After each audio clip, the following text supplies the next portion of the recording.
Coming to you live from our studios in Elmwood Park, New Jersey.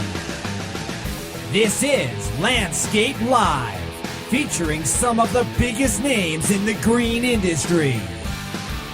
If you are a landscape design build contractor, landscape maintenance professional, or landscape designer, this is the show for you. Now, here is your host, Jody the Spin Dr. Chelan, and his lovely co-host, Gail Wolcott.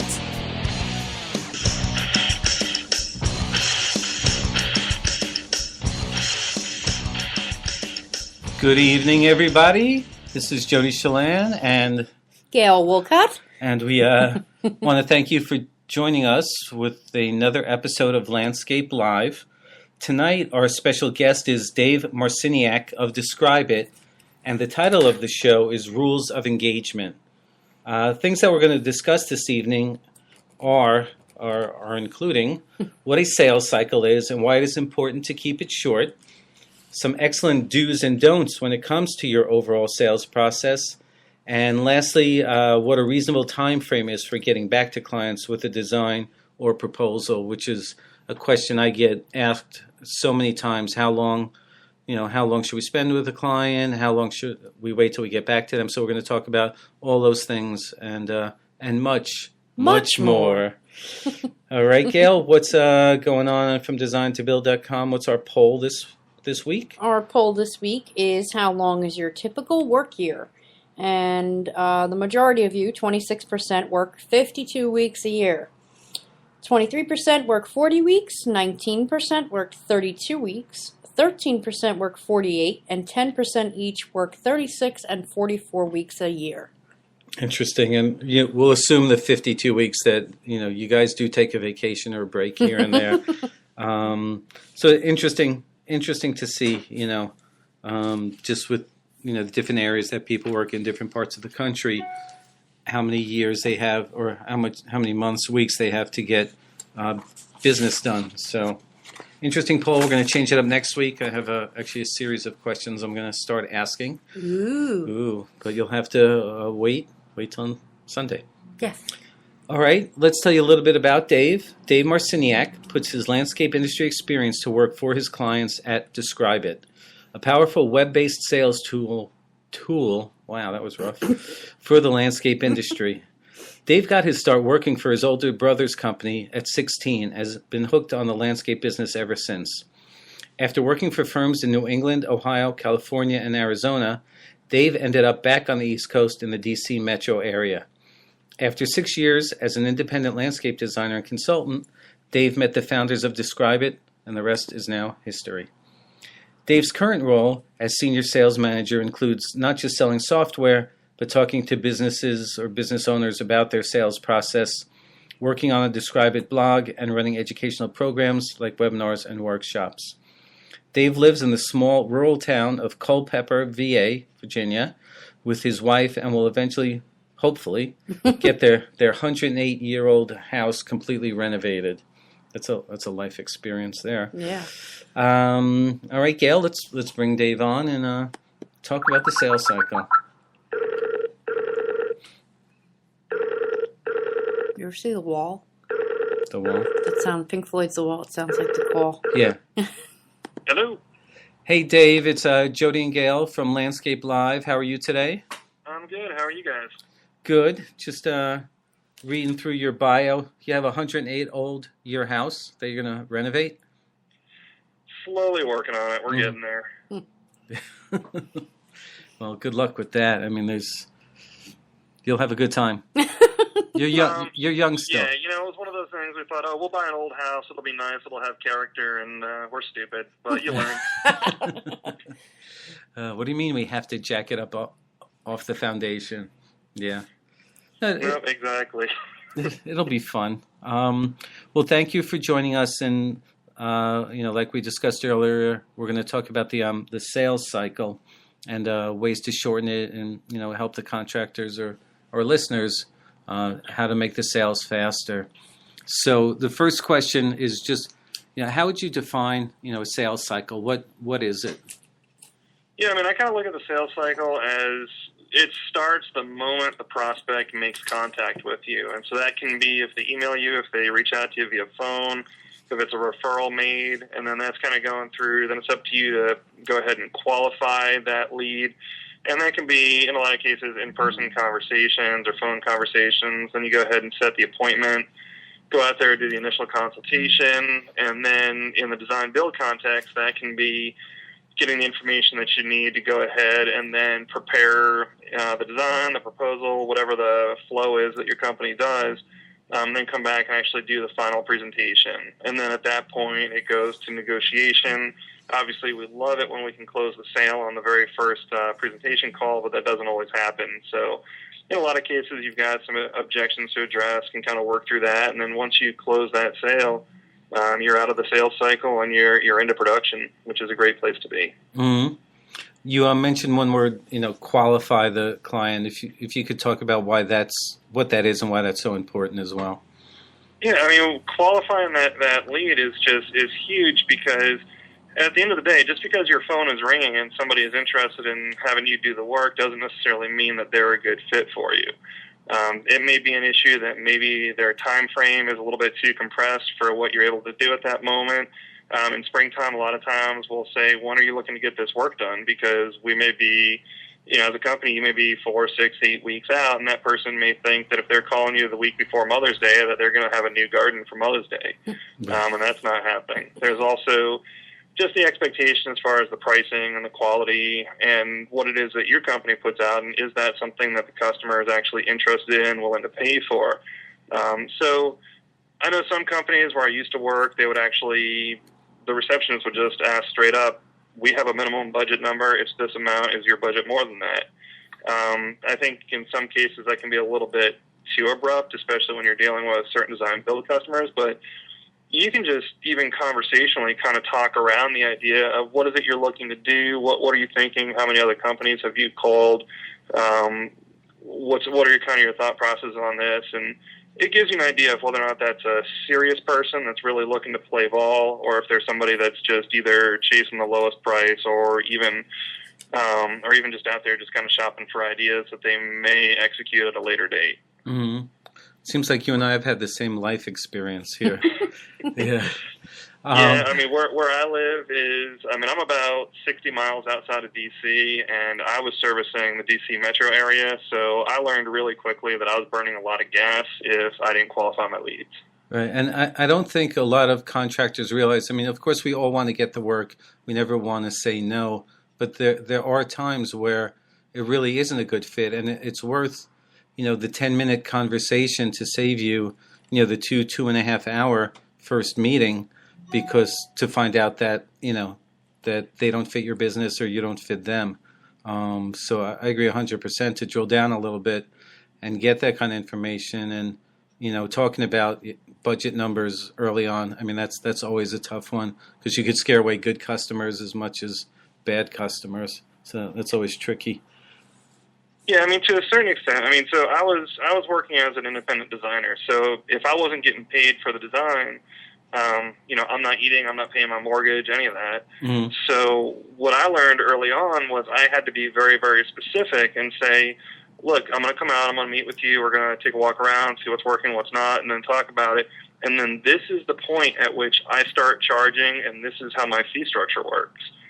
And what I found is if I didn't do that, if I just kind of assumed that people understood it, first of all, I was wrong. And then even if I wasn't explicit about what the costs were, I may get out there and I may have somebody thinking that they're getting a full-on master plan for pool and pool house and everything else for $150, which just isn't going to cut it. And I know some contractors and some designers kind of take the attitude of, well, I don't want to weed anybody out because I can go out there and I can sell them on site. And the thing is, you may be awesome at sales, but the fact of the matter is, if your process is a certain way, like for example, if as a company you charge for the design process as a design build company or as an independent designer, and if you charge for that process and they don't value that, you're not going to sell them out of that on site. You may as well know that up front, because if they're going to tell you on site, I'm talking to 6 other contractors that I'm getting bids from. None of them are charging for me for a design. You may as well get that information on the phone call and just say, look, that's not how we work. You've had an opportunity to see our portfolio online or get referred to us by somebody. If you love the quality of work that we do, this is the process that we do. That's how we get to it. We'd love to work with you, but this is our process. This is how we do it. And sometimes you have to do that, and it's painful to let those leads go, but at the end of the day, they're not going to convert. So it's really, you may as well pre-qualify it. Mm-hmm. No, I couldn't agree more. So let's talk about the sales cycle a little bit more, and why is it important, to try to keep it as short as reasonably possible? A couple things. On the contractor side of things, if the sales cycle drags out, it can just be really unwieldy, and the less compressed it is, the easier it is to kind of drop the ball and forget something. If you're dragging it out over multiple meetings and, I've got to get additional information on this and additional information on that, gradually, we're human beings. What's going to happen is our attention is going to get grabbed by that hotter, more exciting, more ready-to-go prospect, and all of a sudden those gaps between email contacts or phone contacts get a little bit longer, and then all of a sudden you may have invested 3 weeks in trying to land this customer, but you've kind of tapered off a little bit on your involvement, and they're just going to go somewhere else and probably start the whole process over with somebody new. From the customer side, the reason why it's important to keep that short is 9 times out of 10, we're providing a want, not a need. And so you really need to keep that customer emotionally engaged, keep them excited, and really keep them interested and into what's going on.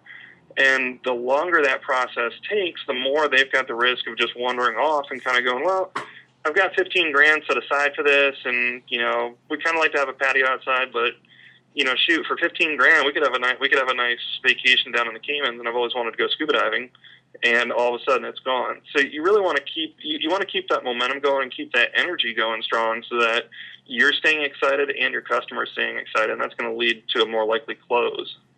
And again, a great point about the momentum. Once people start, and the ball starts rolling, the momentum keeps going faster and faster, and the more you could keep up with or promote that, that's what keeps people excited, engaged. Life distracts you, and there's so many things going on, and like you mentioned, if they're losing focus or you're losing focus, that it's going to extend the cycle to where it just ends.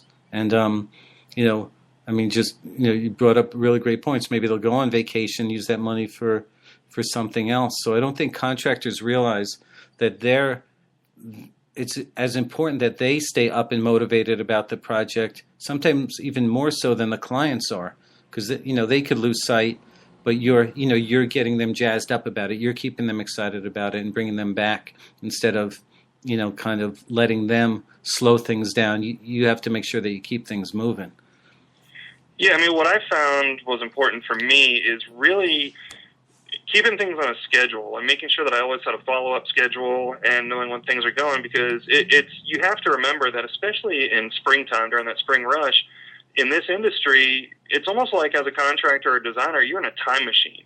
And you feel like 90 seconds has gone by, and in the real world, it's been 3 weeks.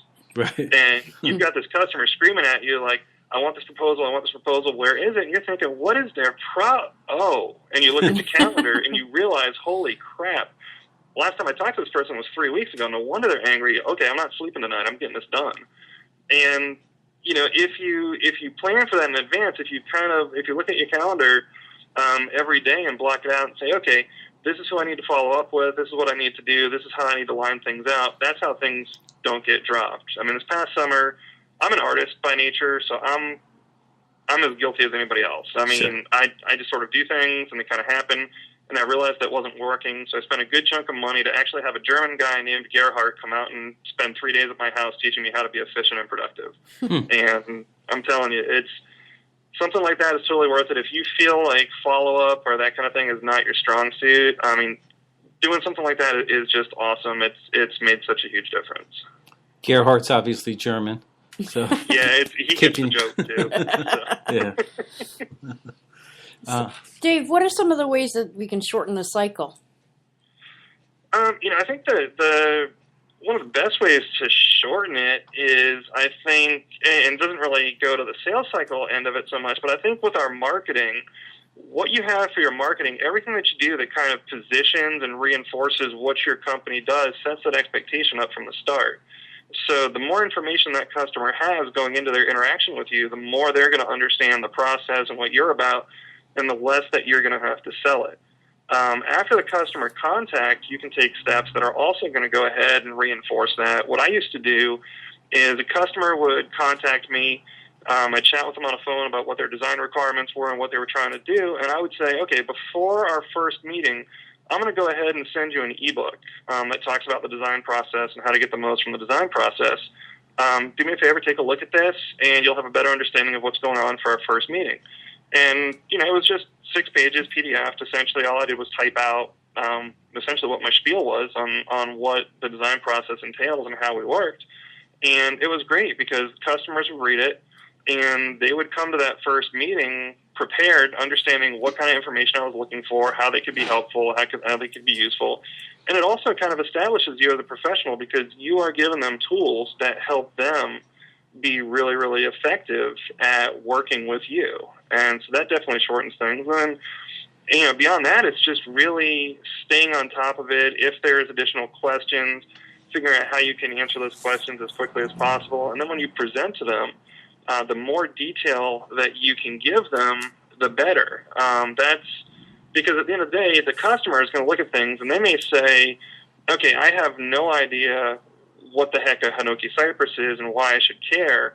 And that's one of the reasons why we'll talk about Describe It, the software company I'm with, a little bit later. But one of the things I like about Describe It is inside that proposal, the customer can kind of go down through the list of what they're getting and go, gosh, I don't remember what the heck a Hinoki Cypress is, and they can click on it, and it pulls open a dialog box that actually has a description of it and the growth habit, and then photos, and they can and it maps it to where it's going on the property, and they can go, oh, right, okay, that's really cool. I really get that. And so, because again, if they're waiting on you to call them back or email them or whatever to respond to answer a question, that's taken up time. If they're able to look at materials that you provided them and answer their own questions, then they're going to come to that conclusion that, yeah, you're awesome and you're the one that they should hire a heck of a lot faster.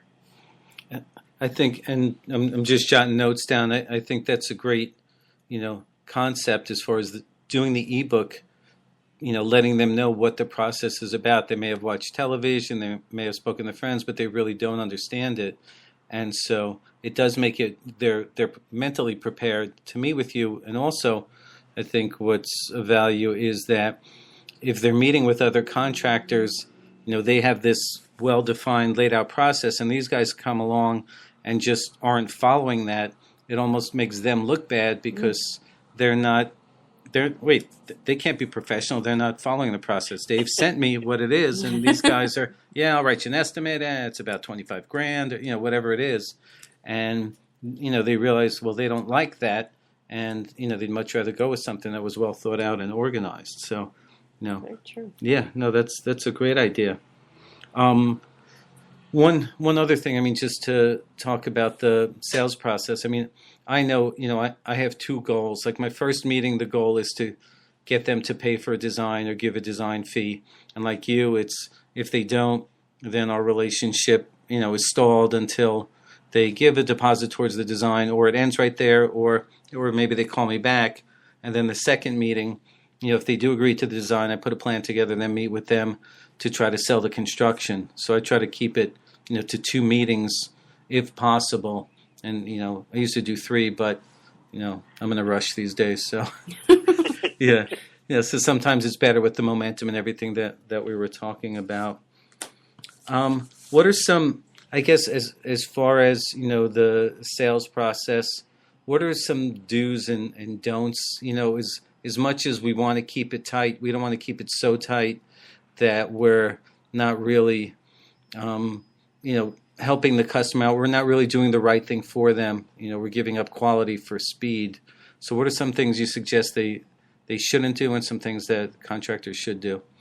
Yeah, the biggest thing is you want to make sure that you're investing the time on the front end to really get a sense and understand what it is that customer wants. Anytime, a customer may say that, I want this. This is what I'm looking for. And it's kind of up to us as professionals to be able to walk the site and kind of go through and be able to say, okay, that's great. I can see that here. You're right. This is a great space for a patio. You're underneath some mature trees. Have you thought about lighting here? Have you thought about a seat wall here? Have you thought about, any of these other features? And yeah, in some cases they're going to shoot you down, and every once in a while you may get that grumpy client that just kind of feels like you're trying to upsell them and, is a little bit abrasive about it. But for the most part, it's a simple yes or no question. And in a lot of cases, it may be a matter of, yeah, you know what, I thought of that a couple of years ago, and I was really kind of excited about it, but we never really revisited that. Is that something that's possible? And that can get that conversation started. The way that I kind of describe it is you're really trying to draw that story out from the customer of sort of, they've told themselves a story about how they're going to live in that space when this project's done. And that's what you need to do, is you need to be able to understand that. So if they envision themselves underneath, soft lighting around an outdoor dining table with their entire family on a summer evening, then you need to get them to articulate that. And the biggest way to do it is just really ask a couple of leading questions, but try to get them to talk about themselves. Because the more they're talking and the more you're listening, the more you're actually getting what they want out of it, not what you want out of it. Because I think at the end of the day, when you talk about speed and efficiency versus quality, if we kind of assume that we know what the customer wants, oh yeah, they said they want this, so yeah, that's fine, we'll just go ahead and do this, and we bang that out, and the next guy has actually taken the time to draw them out a little bit more and really sort of explore what it is that they're after, you're going to lose to the next guy, because he has actually connected with them and he's met their requirements. And it's nothing that you couldn't do. It's just that, again, you may have been in a rush or just having a bad day, but you need to make sure that you slow down and really spend that time to get that information from the customer, because then also that's going to save you time on the back end, because when you present the design, everything that they talked about is on there. And it's a lot easier for them to say, you know what, I can't afford that. Let's go ahead and phase this in, so let's not do that at this time. It's a lot easier to do that and know that there's a space for it and just you're going to hold off on it than it is to then have to go back to the drawing board and figure out a way to reshuffle everything and add that in. And it's the same thing once you hit production. It's a lot harder to kind of interrupt your workflow, order more materials, and get that change order signed off on and executed than it is to have had that conversation on the front end. So I think that's where that little bit of investment up front can really save you down the road. Yeah, and I mean, honestly, all that makes perfect sense. And some of the, the screening or qualifying, that you discussed actually frees up time so that you can, when you do find the customers or prospects that sound like a good fit, you can spend that extra time with them, as you say, on the front end, so that, you can make the connection, the emotional connection, which you need, to start selling to them, because you're not wasting so much time with all those people that weren't a good fit, whether it was distance, whether it was timing, et cetera. So, no, that's some great ideas there.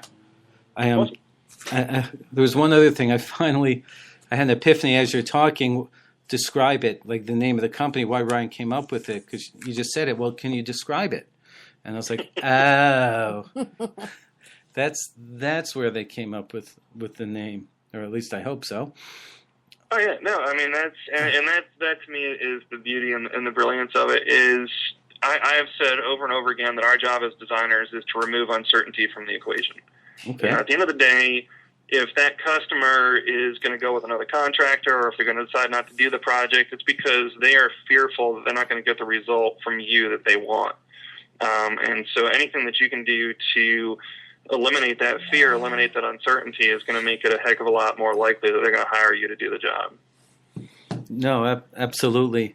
Let me just a couple more questions, and then I want to give you some time to talk about what you're doing at Describe It.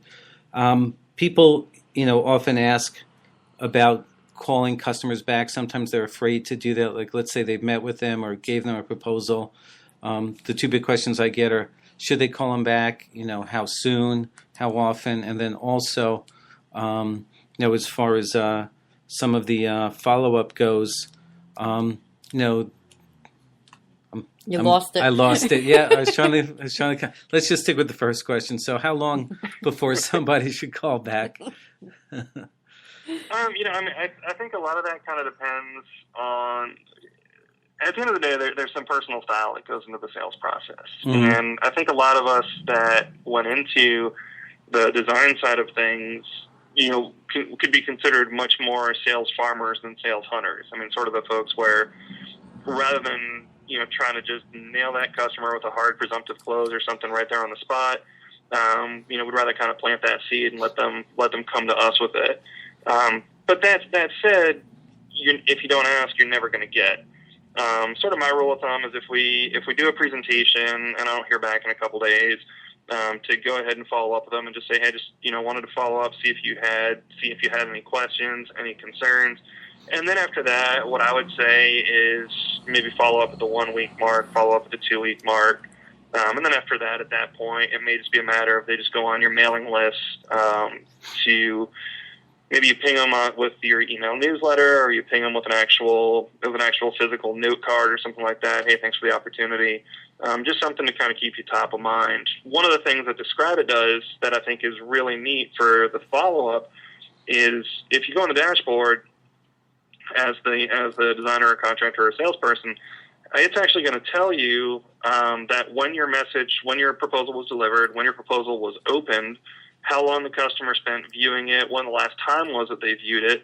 And so the really neat thing about it is, let's say that you send the proposal out, the customer takes a look at it, and then it just goes dark. You don't hear back from them, and you're not really sure what's going on. And then all of a sudden, 2 weeks later, you're advised by your dashboard that this customer has opened their proposal and spent 20 minutes looking at it. That's a great opportunity for you to either email them or even better, pick up the phone and just say, hey, I just wanted to check in, was just kind of curious to see if you've given any more thought to what we're doing. You don't want to be all big brother creepy. I probably wouldn't mention that, hey, I noticed that you just looked at this 5 minutes ago. But, it's an amazing coincidence at that point. And you can look at it and you can say, hey, because at that point, they're re-engaged. It may have just been that the kids had school plays and football practice and everything else, and life was just insane. And all of a sudden, their head's back in the game. And if you have the opportunity to call them and say, hey, let's go ahead and talk about this, then the timing is fantastic. I mean, as a sales tool, it's amazing. All those times that you've sat there and wondered, okay, gosh, I sent this proposal off to them. Have they looked at it? Have they dropped off the face of the earth? Are they in the witness protection program? I don't know.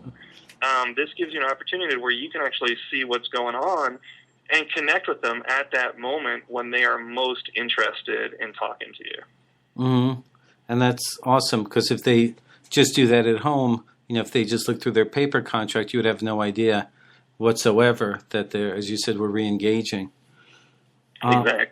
So Describe It. It's, I guess, in 60 seconds, or your, let's say, an elevator speech on a 120-story building, right? So, what is it? What does it do? And how can people, follow up with you? Yeah, I mean, so Describe It, I think the simplest way to describe what we do with Describe It is it's a sales tool. It's a proposal building software for the landscape industry. And so what it allows contractors to do is, whether they're doing computer-generated drawings or hand drawings, or if they just want to take a photograph of the front of the property, back of the property, wherever they're working on, can bring that in, and then what they can do is actually build out by line item what their proposal is. And so they can put in their plant material, their hardscape materials, whatever it is that they're doing, and then map those to particular locations on that plan drawing or on the photograph, so the customer can see easily and at a glance, for instance, where that tree is going, where that shrub is going, where it is that you're talking about doing some pruning and thinning, where the patio is going. It's not a design program. It's not a drawing program. It's simply what we're trying to do is be able to map out for the customer where this is all taking place. Where I think it does a great job of adding more information and, again, eliminating that uncertainty is, let's say the customer's looking at it and say, okay, I'm going to look at this, and all right, that's where the Japanese maple is going, but what is a Japanese maple? What is this thing again? And rather than calling you or emailing you, they can just click on that line item in your proposal. It's going to go ahead and pop up a window that's going to have a description of that particular cultivar of Japanese maple, its growth habit, its mature size, and then it'll have at least one photograph in there. You can add additional photos in there if you want to. And then they have a really good idea of what it is that you've selected and why. And there's even a field in there that I think is brilliant. And this is what I like about not being the developer, is I can call it brilliant, and it's nothing to do with my smartness. But it's you've actually got a comment field in there as a contractor where you can put a note in there and explain why you're using this. So the customer is going to see sort of that boilerplate description of, again, foliage, color, fruiting, flowering, mature size, whatever. But then they can also see something where you can write a note in there and say, hey, I wanted to put this in there because you mentioned that pink is a color that reminds you of your grandmother, or, because this is appropriately sized, that it's not going to overhang your walkway as it grows. And so you can have all that additional information in there that, again, is just sort of reinforcing why you chose to do this. And again, it's removing that question. So the customer's not going, well, gosh, why did Jody choose to put this there? They know. They can look at it and say, oh, right, that's why he's doing that. Jody's smart. That's a really good idea, which, is always a good thing to have. And then we have a page that just kind of breaks it down to where it doesn't have all the graphical information, but it allows them to see the quote, see all the line items, see all the quantities, sizes. And as a contractor, you've got the opportunity to either do line item pricing if that's how you do it, or if you just want to have lump sum pricing, you can actually have the line item pricing turned off. And then there's also the ability to check out online, which I think is great. The client can just check off that they've read and understand the terms and conditions, they've read and understand the warranty, do an e-signature, and we actually do credit card integration so the customer can actually pay their deposit by credit card, get the whole thing rolling. And then from a marketing standpoint, there's also in every template, so that every proposal you send out has it. It will have company description, it will have your bio as the designer or salesperson, and then also portfolio pictures. And where I think it's really powerful is if you have a YouTube or a video or a Vimeo video of whether it's a portfolio or customer testimonials, or maybe your company has been on HGTV or mentioned the local news, whatever that snippet is that you think does a really good job of selling your company, that can be included, and that's actually a part of every single proposal. I think it's absolutely brilliant. I mean, I've been in the industry for a long time, literally just selling for the last 10 years of my career before coming on with Describe It. And I look back at so many jobs and I'm thinking, my gosh, this would have saved me so much time and really would have boosted my close ratio up quite nicely. I'd probably be a lot farther on the renovation of my house than I am right now had I had this. You'd be hiring people instead of trying to do stuff yourself. Exactly. Instead of going, I'm not paying a plumber $120 an hour to dig a hole. Right. Exactly. No, this is awesome, Dave. It's really great to hear, what you do at Describe It, what it does, as well as helping our listeners with their sales cycle and, better understanding it. What if somebody wants to get in touch with you, if they have questions about, your interview today, or to find out more about Describe It, what's the best way or ways for them to get in touch with you? If they want to get in touch with me personally, they can email me, david@describeit.com, or they can call my cell, 540-308-5411. They can also go to our website, which is www.describeit.com. And through the website, they can click to schedule a demo. We're happy to schedule an online demo where we'll do a screen share and actually walk them through what the software does and how it does it. Or if they want to get in there and kind of noodle around with it a little bit, we do a 14-day free trial. What I usually recommend to people, just so they can really get a sense of just how easy it is to work with, and what all it can do, is go ahead and set up an online demo with us. And then once we do that, then go ahead and download the trial. You'll have a better sense of kind of where you're starting and what it is that you're looking at. No, that sounds perfect, and I hope a lot of people take advantage of it. I've tried it out, and I love what you guys are doing over there, and I think it fits a perfect niche for a lot of contractors. It's fast, it's efficient, and the back end stuff. Having that kind of information is just tremendous. So I want to thank you very much for being on Landscape Live, and wish you much success at Describe It. Awesome. Thank you very much, and thanks for having me. Okay. Take care, Dave. All right, you too. All right. Bye. Gail, it's all yours. Jody will be facilitating a roundtable discussion at MATS, which is the Mid-Atlantic Hardscape Trade Show in Atlantic City, next Wednesday, February 18th February 18th. From there, he's off to Texas to speak at the Texas Association of Outdoor Lighting Professionals Expo next Friday, February 20th in San Antonio, Texas. If you'd like to have Jody present at your upcoming trade show or conference, or would like him to work with your sales team, please call him at 201-783-2844. To learn more about his future workshops and webinars, please visit the website www.fromdesigntobuild.com.